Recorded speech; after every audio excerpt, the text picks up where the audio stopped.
So I'll talk about something that is not addressed very frequently in yogic circles, mostly because it is such a headache that people prefer not to activate it. Yeah, and that headache is that many people come into some kind of spiritual practice or yoga, but they do not become emotionally self-reliant, or they do not become emotionally self-sufficient. To put it bluntly, they become clingers. Instead of growing and becoming stronger emotionally, you become dependent emotionally. Now, whatever else can be said about the value of a process, if that process, that sadhana, that breathing, that meditation is not making you free, is not making you emotionally self-reliant, then to that extent, that is a failure in yoga. Many organizations encourage dependency. Let's not get into that. The whole cultic behavior and how the teacher or the teacher and his inner circle are the only people with the access to the truth, and they keep you completely dependent and they keep you dangling. All right, that is cultic behavior. That has nothing to do with yoga. That has nothing to do with sadhana.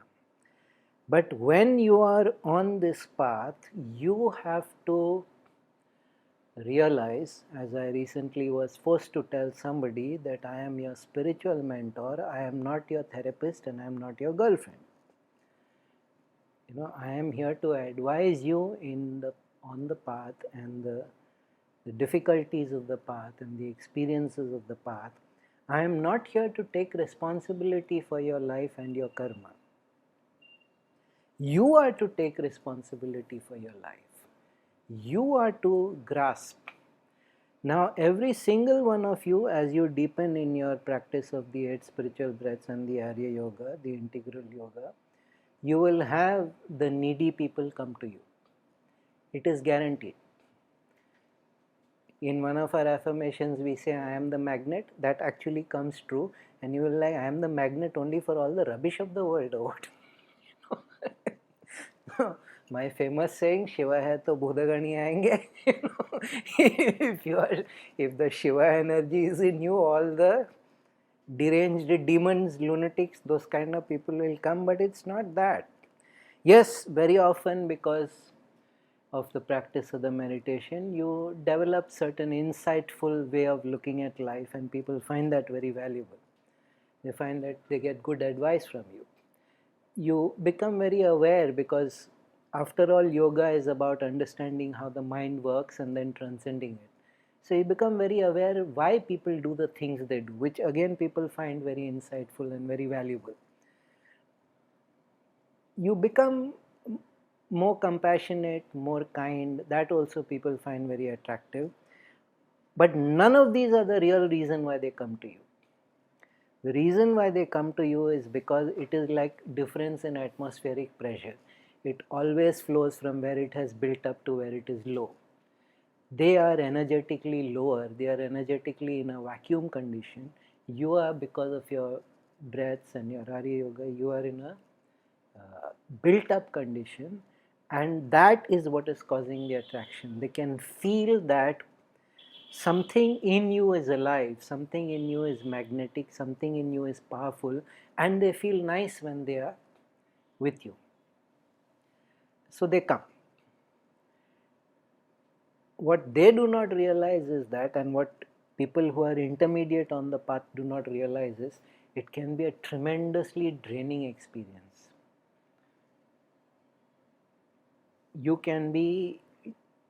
They can just suck your energy out, and then after they suck the prana shakti out, they can start sucking your life energy out. Because in your intermediate state of yoga, you are very vulnerable. You are growing, the energy is growing, the prana shakti is growing. You are not yet learned to fully protect yourself from the outside, which is why I teach so many things. Before going to sleep, do this. When going out of the house, do that. Wear the mala. Wear the ring. Yes, famous ring. All these are so that without cause and without reason, somebody doesn't clamp onto you energetically like a vampire and So those are the people called energy vampires. Certain people, you just meet them and you feel, God, I ran a. They are not, normally they are not vicious and evil people, though there is a subset of bad people who do that. They deliberately drain energy from others. That is not the so. We understand, because we are the Arya Yoga people and we are the breaths people, the spiritual breaths people. We understand it's an interflow. I draw energy from every living thing. But we give also, no? Up and out, we give the energy. So we are not stealing anything. But this is a genuine problem. This problem of dependency, of people coming and just, especially if you've been kind to them and you help them a little bit, then you are basically screwed. You are basically in deep trouble, because subconsciously in their mind they decide that now you are responsible. So the Chinese had a rule that if you save somebody's life, you interfered with that person's life path and karma, now you are responsible. When they were building the Golden Gate Bridge in San Francisco, apparently the Chinese laborers, if somebody slipped and fell into the bay, they would not jump in after him, because if I save his life, then I'll have to carry him. And even Bertrand Russell once famously said, I never help weak people, because you never help a weak person only once, you are constantly then carrying them. So psychologically also it is well understood, but in yoga, oh my God, they will just latch on to you and they won't let go. Now, even if you have not made any such commitment, in their mind it is a full-fledged contract, yeah?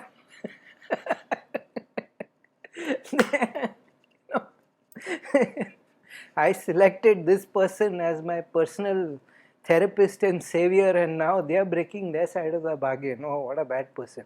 I made a mistake. They were not really compassionate. So you can protect yourself in certain ways. You can make matters very, very curdlingly clear from the beginning that, my job is this much. These are the parameters of our interaction. While that is actually for your own mental satisfaction, because what they are actually hearing is this. Blah, blah, blah. They don't hear it.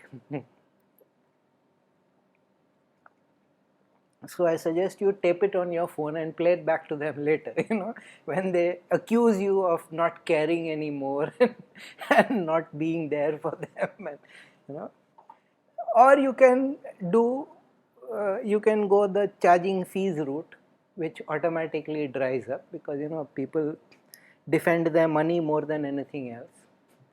If they are getting input and therapy for free, why won't they take it? The minute they have to pay for it. But the problem is not with you. The problem is not with the person who is being harassed like this, which, by the way, is the number one reason why famous gurus end up isolated. Because the sheer volume and numbers of people just wasting their life. I am not famous in any way. I get a minimum of 2 phone calls a week with somebody, and the first thing they want to tell me is their biography. Whatever makes you think I'm interested in your life? If your life was that interesting, by now we would have all come to know of it. And their expectation is that because for whatever reason I am a teacher, I am a spiritual person, therefore I have infinite patience for their completely boring life story, which is just the same like anybody else's practically. The thing is, if you are coming into spirituality, you are coming to become free. In all respects, free mentally, free emotionally, free psychologically, free spiritually, free physically. Where is this dependence on other person coming from? Again and again you see this story in so many famous gurus' lives, where they take some disciple who is very close to them and basically tell them, leave, don't come back. Because the person has grown, the person has attained, but this last dependency, this last leaning on the person is now preventing any further growth. Any path of yoga which does not teach people to be free, to be emotionally independent, is not really yoga, whatever else it is. Any path, any teaching, any process which encourages emotional and psychological dependence cannot be an authentic yogic path.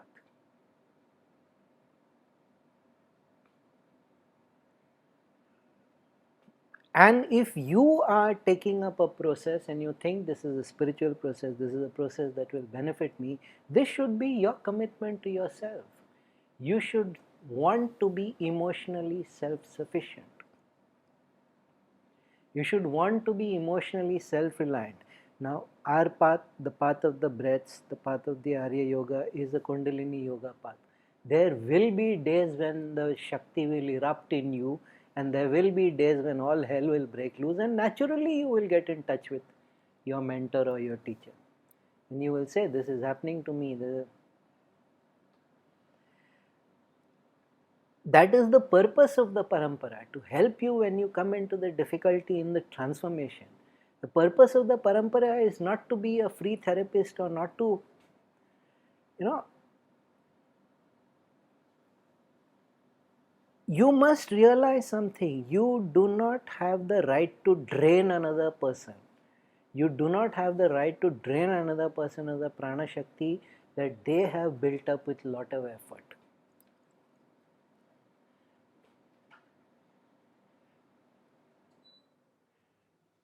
And you won't understand this until you come to your own state and then people start clamping on you.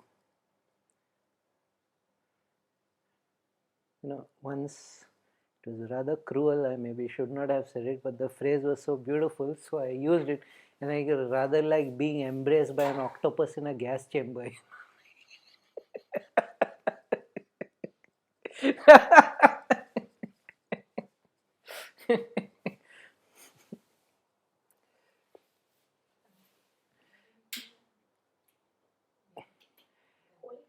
thing is thing is what you are doing, you should have self-awareness in what you're doing.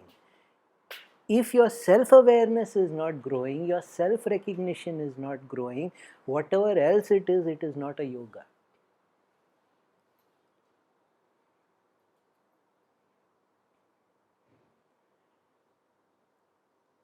You should know this. I am becoming dependent on somebody else.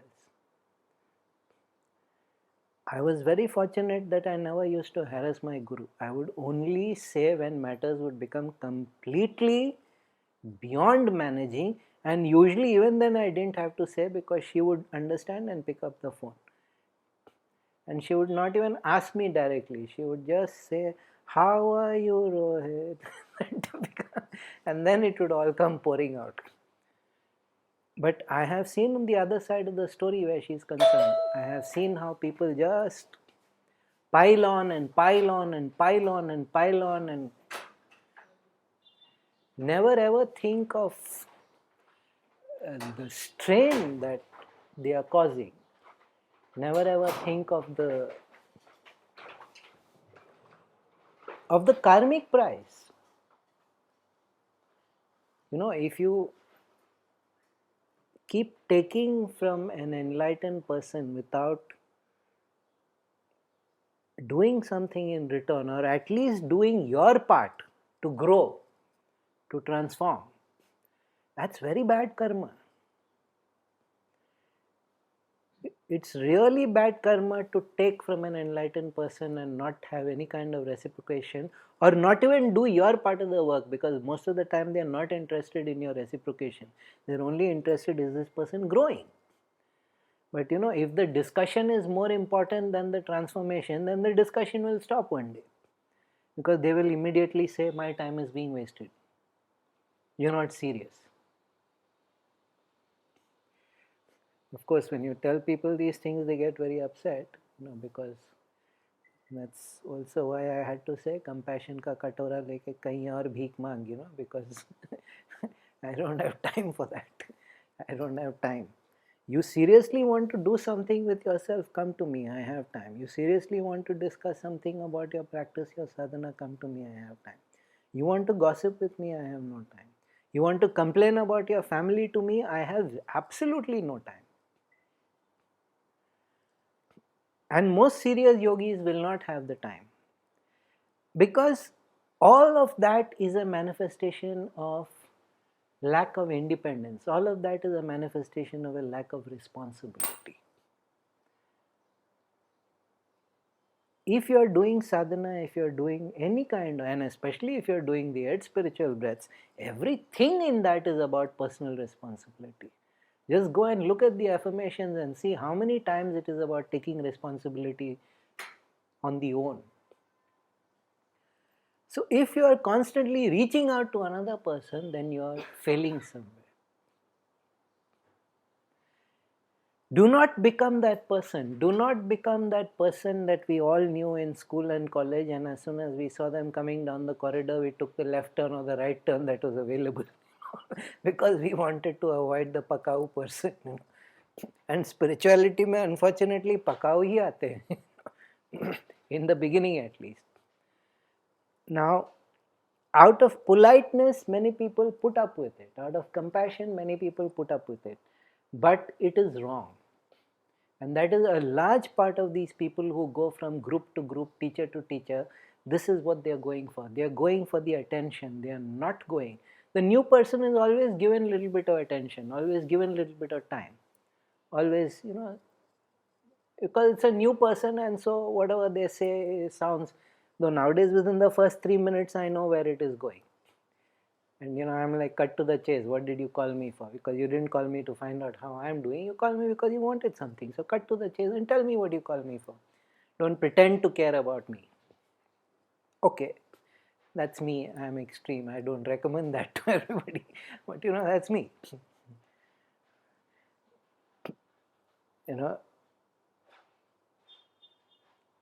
And there is a more subtle form of this where the dependency is disguised as friendship. They actually want spiritual mentoring, but they don't want to accept, because then in their mind they feel that if I accept this person as a mentor, I have become inferior. Now, what can be a more pathetic and sad state of affairs?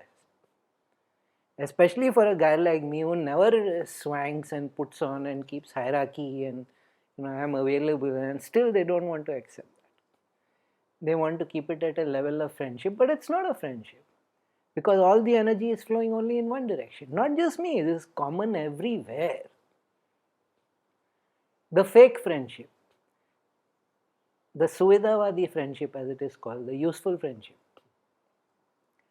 So of course, me and being totally and completely shameless, I actually ask people, yes, I know why you want to be my friend, what is my benefit of being your friend? Which is such an unexpected question that most people are paralyzed or they get very offended. But I don't look at friendship like that. So, yes, because it is to your benefit. I am asking what is my benefit in this time and attention and effort and knowledge and everything that is flowing out. And if you don't have an answer to that, why are you going to that person? What do you intend to do to reciprocate, to return to that person for the time, the attention, the knowledge, and the energy, most important, that you are taking from that person? Nothing. They are spiritual. They are sitting on Himalayan heights of self-sufficiency.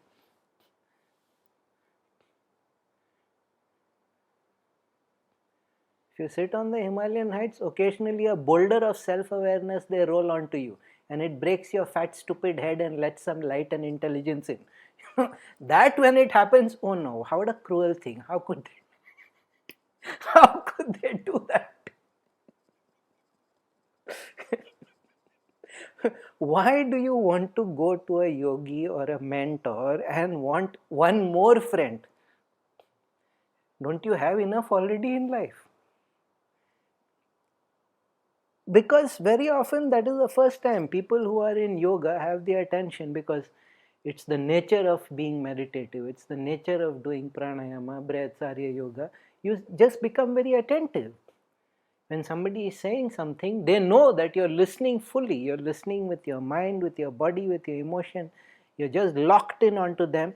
That's like a dramatically new experience in their life. Nobody has ever taken them that seriously or listened to them that seriously. Here is the thing, you can become addicted to another human being.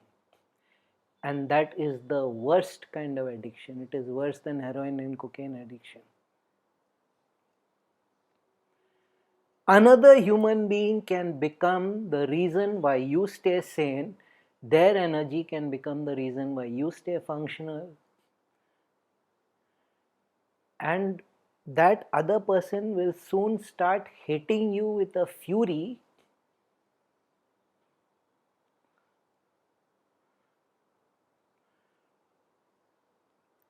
And because it is an addiction, even if it is explained multiple times to the person that you're destroying the other person, you're destroying your relationship, you're destroying your own path with this addiction, they will understand, they will stop for 1 or 2 days, just like a person trying to stop drinking, trying to stop shooting up, and then they'll resume the same pattern again.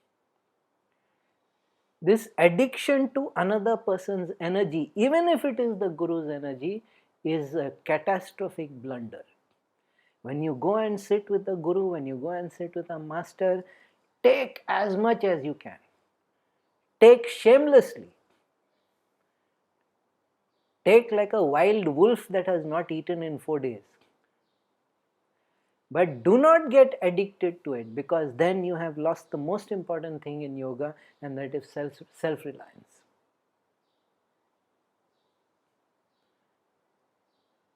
Anything that makes you dependent cannot be yoga, no matter how great. In the beginning, yes, we understand. We don't expect a small baby to start walking independently. We have to hold, we have to encourage to crawl, we have to hold hands and give sweets and clap and oh how wonderful. And most of the gurus are like that with their students. Okay, baby stage, okay, started crawling, okay, better, soon maybe one finger will do, we can get them toddling along. But if you are addicted to being a toddler and you don't want to walk on your own, and your attitude to the teacher is always that of the baby, one hand mummy, one hand papa, and me dangling in between. If that is your attitude, then what the hell are you for yoga for? Go to some bhakti marga, even they will get tired of that, but they have greater tolerance for that behavior. This is something that we have to learn, because see, this is not to do with respect and love for the teacher. All that only grows. The more you become independent, the more you become self-reliant, the more you start functioning from your own sense, all that only grows. Because then you realize, this person triggered me, this person activated me, this person set me on the path, and I became free. So people think, but if that happens, then I will lose my love for the teacher. No, you won't. Actually, your love only grows. Now, Swami Rama's teacher used to treat him very harshly. And the other Swami said, what are you doing? And he said, shut up. I am making him a Swami. I am not making him a sissy. I don't want him to be dependent. You know how many people he will have to teach? I only have to teach him, but he is going to have to teach hundreds of thousands of people.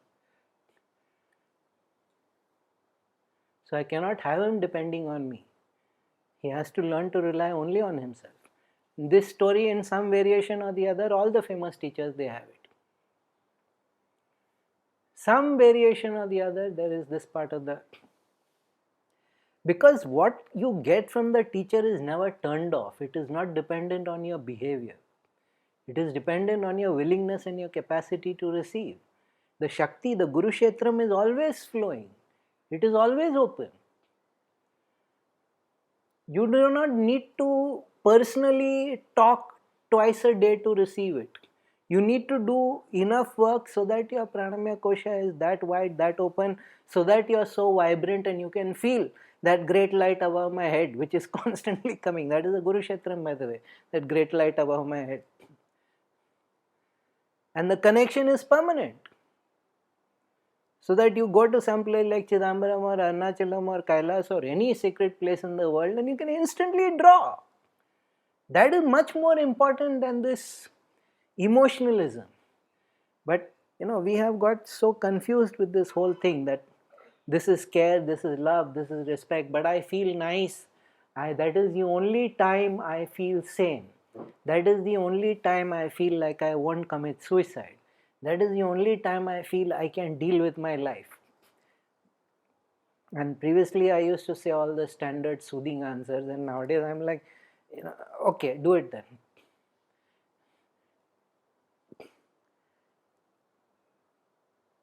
Because when you say dialogues like that, you're expecting that the person will express sympathy, express concern. Oh, what is wrong? No, things will get better. And then you get addicted to that. You get addicted to all the ointments, as I call it.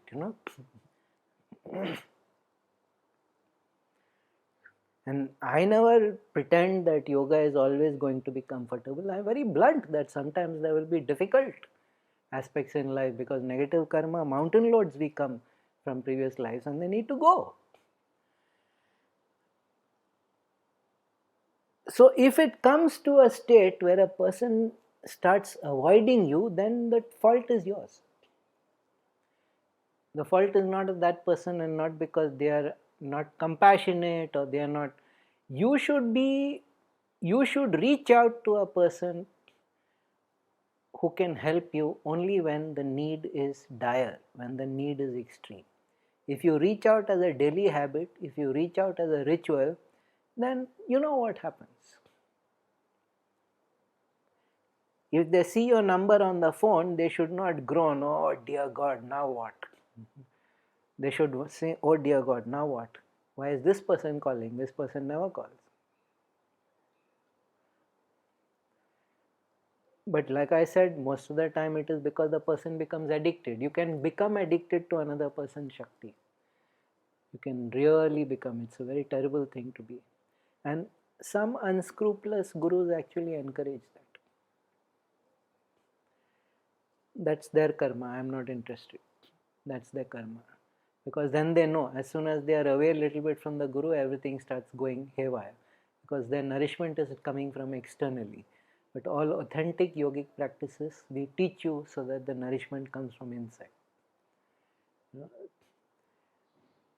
So please be clear about this, that if you are not becoming emotionally self-reliant, then somewhere the effort is not adequate, or somewhere the effort is not yet bearing fruit.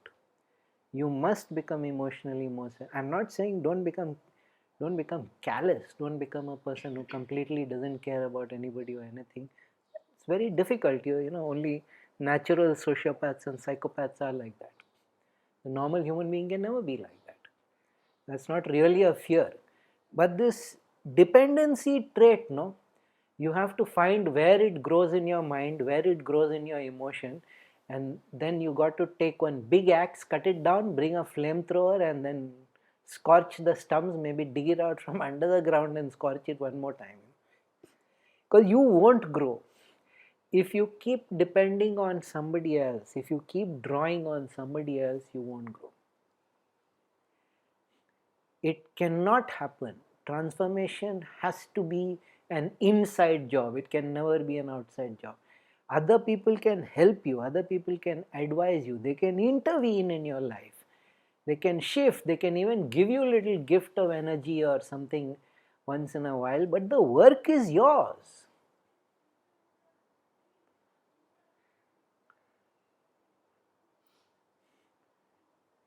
All the Kauravas saw Vishwarupam of Krishna. It didn't do them one little bit of good. Yeah, the karma to see the Vishwarupam was there, but nothing. Why? Because they had no emotional self-reliance. They were all dependent on Duryodhana. Whatever Duryodhana does, they are all like sheep.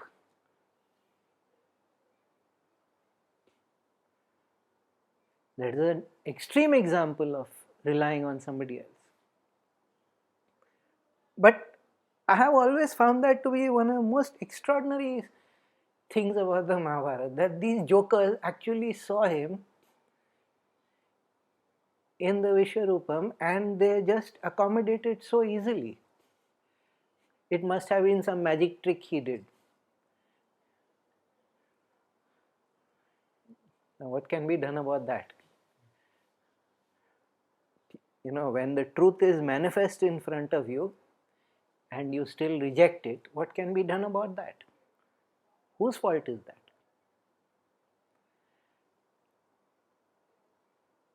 So take this very seriously.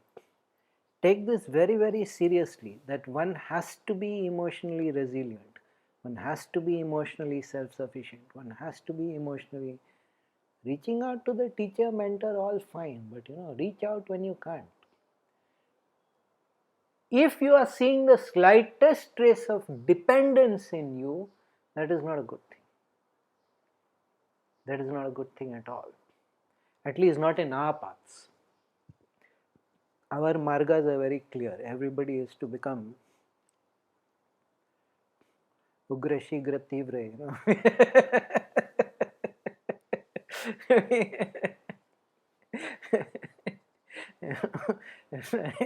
like tigers, like cobras, absolutely. Absolutely fierce we are to become. That doesn't happen by becoming dependent. And like I said, the problem is what you do to the other person. And because of your behavior, this is the last point, the most important. Because you harass somebody like that, that person in self-defense closes the door to everybody else. So now your behavior has resulted in many, many other people not getting the wisdom or whatever, and all that karma is on your head. If because of you people have been disrupted in their sadhana, that karma is on your head. If because of you people have been driven away from spirituality, that karma is on your head. So never ever do something that will disrupt another person's path. That is one of the most dangerous karmic acts you can ever do. Because somebody had the opportunity, you did not give them the chance to find out on their own.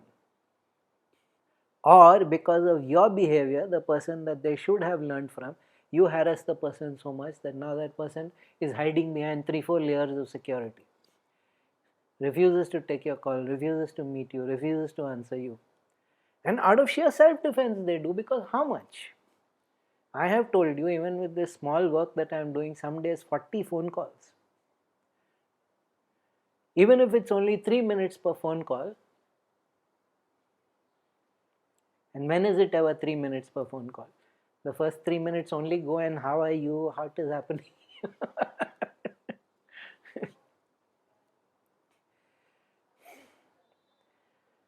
So if nothing else, at least this much get out of yoga. Forget being enlightened and forget being liberated.